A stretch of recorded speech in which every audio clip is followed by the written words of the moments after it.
Estamos no WhatsApp com o grupo Descendentes do Brasil, tratamos de temas relacionados à hereditariedade e, nesta semana, lembramos de 3 celebrações importantes, no cristianismo, na judaica e islâmica.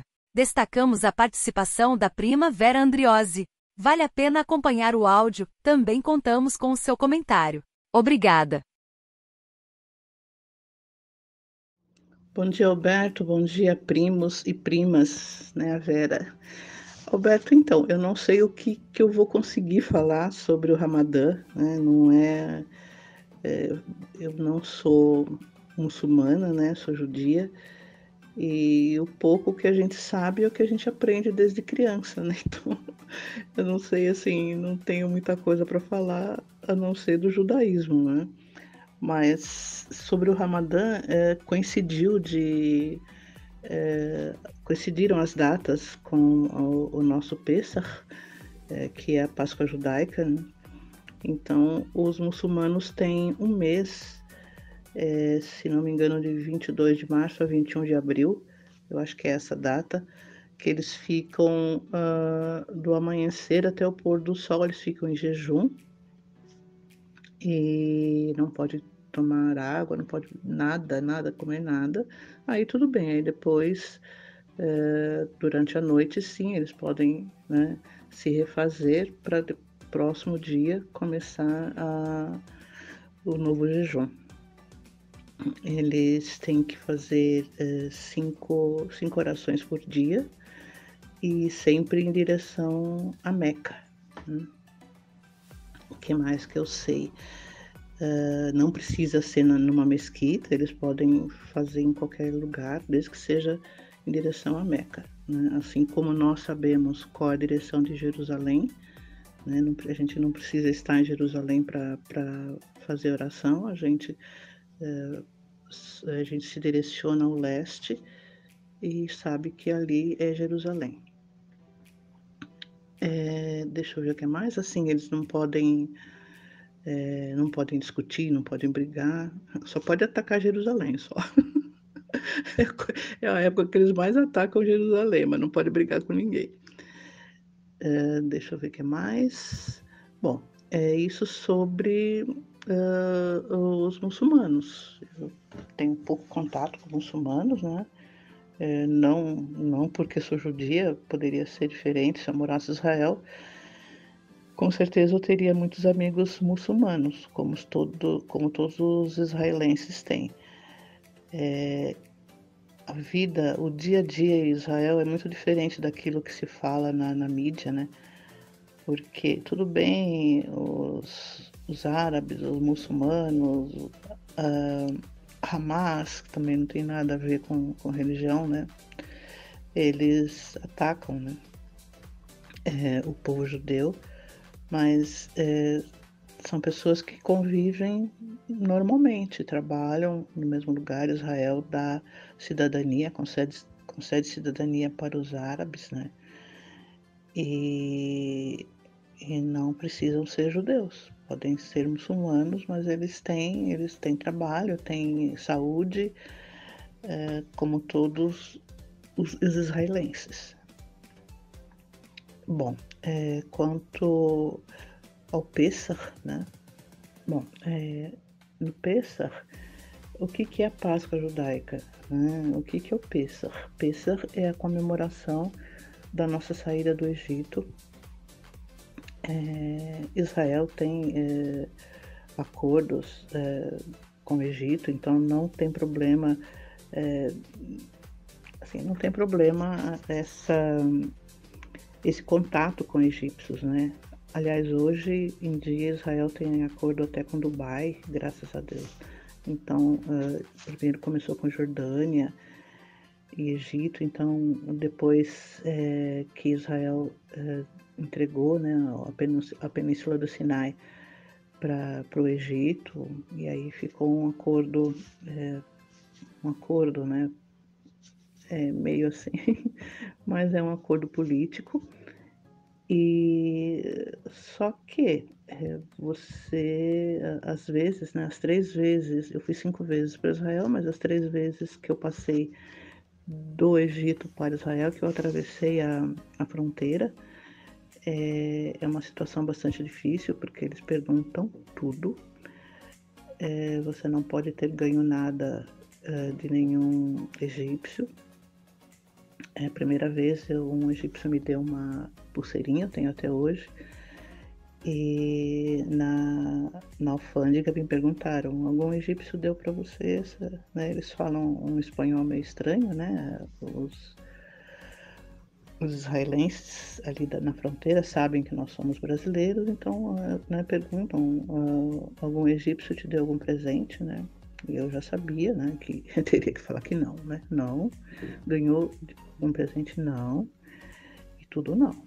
Porque se for constatado que algum egípcio deu algum presente, esse presente vai ser fiscalizado para ver se não tem nenhum atentado ali. Quanto ao quanto ao Egito, né, na religião judaica, é assim, a gente sempre fala, nós deixamos o Egito, desculpa, nós saímos do Egito, graças a Deus nós saímos do Egito, e isso se comemora no Pêssar, né, porque foi depois quando os hebreus, naquela época não eram ainda judeus, eles, depois das 10 pragas, eles conseguiram se libertar, né, das garras do faraó, que não queria de jeito nenhum deixar que a gente saísse. E depois da 10ª praga, claro, né, que foi a praga dos primogênitos, aí o faraó decidiu, mas mesmo assim foi atrás. E acabou todo mundo morrendo, todos que foram atrás acabaram morrendo dentro do mar, né? Porque Deus abriu o mar para os hebreus passarem, mas enquanto os egípcios estavam perseguindo, Deus fechou o mar e tem relatos até hoje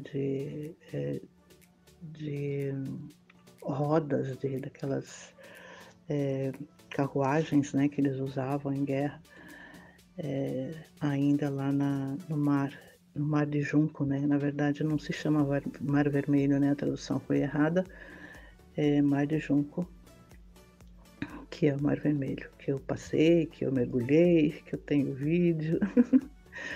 E isso é bastante interessante.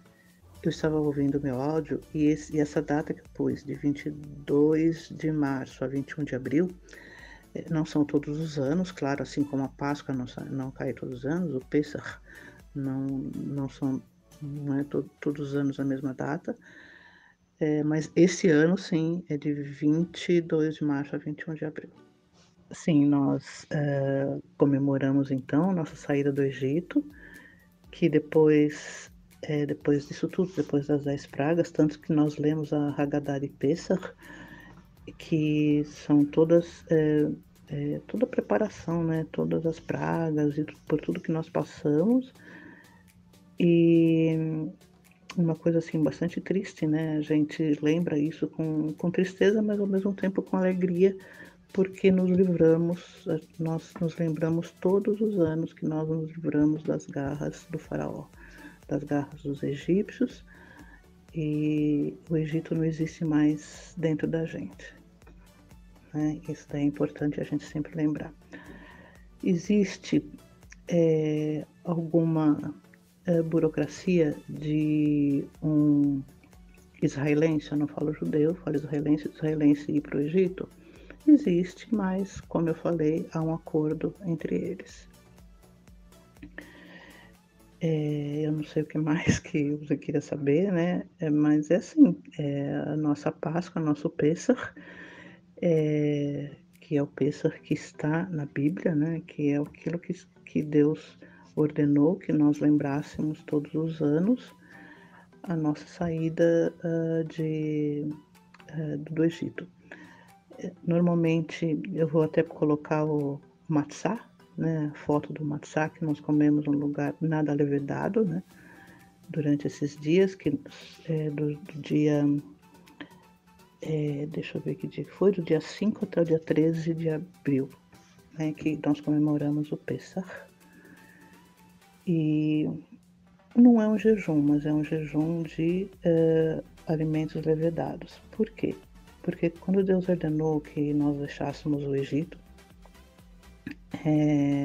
foi assim, de uma hora para outra, deixem tudo, né? E levem o que dê para levar. O que deu para levar? O pão que estava assando, o pão que foi colocado para assar, não teve nem tempo, não precisou não, desculpa, não teve nem tempo de deixar crescer, né? Então, sem fermento, do jeito que pôs a massa ali, colocou no forno e levou para o deserto. Então, é o tempo que nós não comemos nada levedado, nada com fermento, nada levedado. Arroz, por exemplo, feijão, nada disso.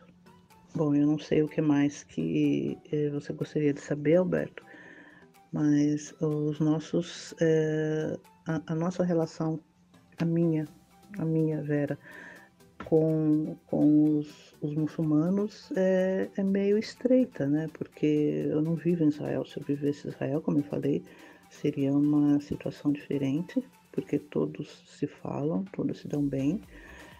Tudo bem que chega na quinta-feira e eles querem o seu espaço, sair mais cedo, porque a maioria dos motoristas em Israel, motorista de ônibus, motorista de excursão, a maioria é muçulmana, eles são muçulmanos, né?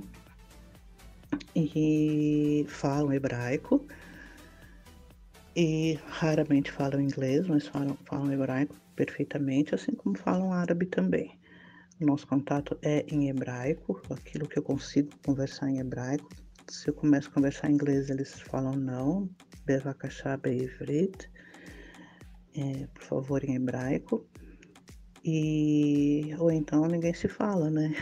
Fica lá ele, coitado, sem comunicação nenhuma, a não ser com o guia israelense que tem que falar com ele o tempo inteiro.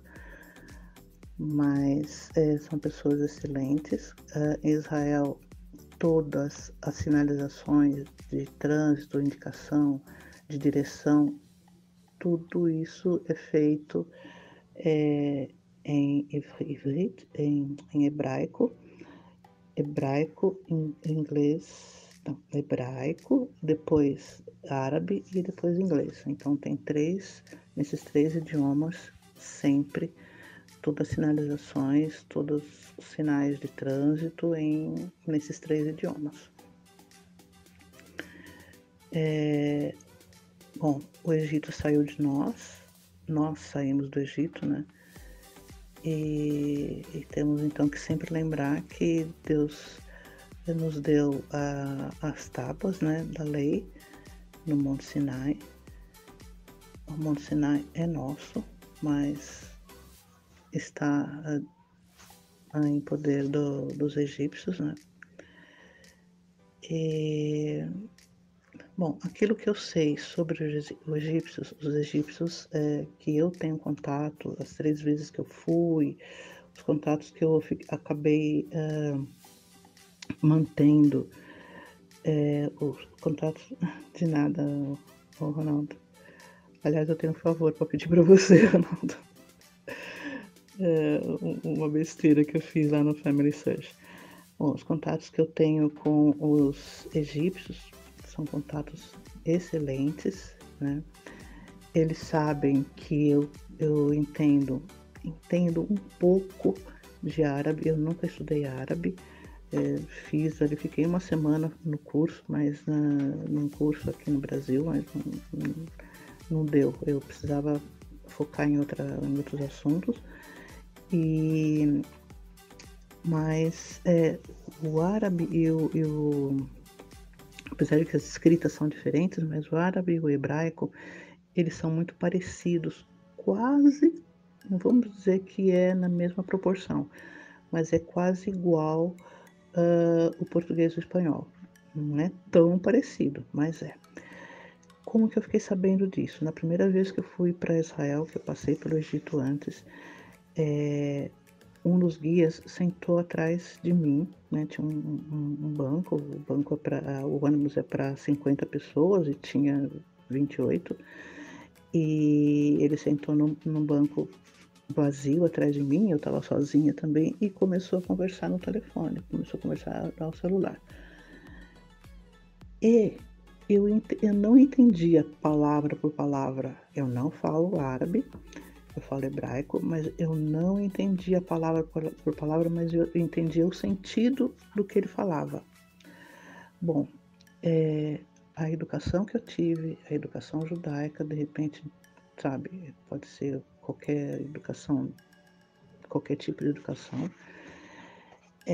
mas dentro da minha educação judaica, quando nós chegamos no destino, eu cheguei e falei para ele, o Shahat, falei, olha, Shahat, ele entende português, falei, olha, por favor, quando você tiver que falar ao telefone, quando você estiver falando com o seu motorista, quando você estiver falando em árabe, tente sempre falar longe de mim, porque eu consegui entender o que você estava falando, tá? Você estava falando a respeito do ônibus, e enfim, eu contei para ele o que eu entendi, ele simplesmente abriu os olhos assim, sabe, como arregalados mesmo, e acho que ele jamais esperava isso de uma judia, ou talvez esperasse, não sei, mas ele simplesmente me abraçou, coisa que o muçulmano não faz com a mulher.